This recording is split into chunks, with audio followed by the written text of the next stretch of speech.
Təranə Qumral maraqlı bir açıqlama edib. 3 qızı var da Təranə Qumralın.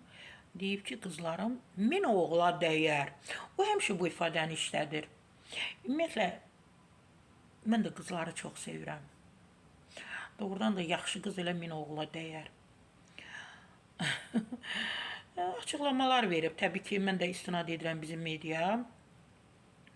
Bir neçə gündür Təranə xanım canlı efirə çıxır, yayımlar edir, danışır, söhbət qurur TikTok platformasında. Deyib, oğlum yoxdur, qızlarım mənim üçün oğuldan da artıqdır. Qızlarım oğlanlardan da qeyrətlidir. 1000 dənə oğula dəyərlər. Hər kəsin övladı özünə şirindir. Görürəm ki, şirin olmayanlar da var. Heç bilmirlər uşaqların nə yedi, nə içdi. Həmişə deyir, mən qızlarımla fəxr edirəm. Təranə xanım, Allah qızlarınızı saxlasın. Amma gözəl fikirdir. Mənim qızlarım 1000 oğula dəyər. Yəni, bir qızım 1000 oğula dəyər. Allah onları qorusun.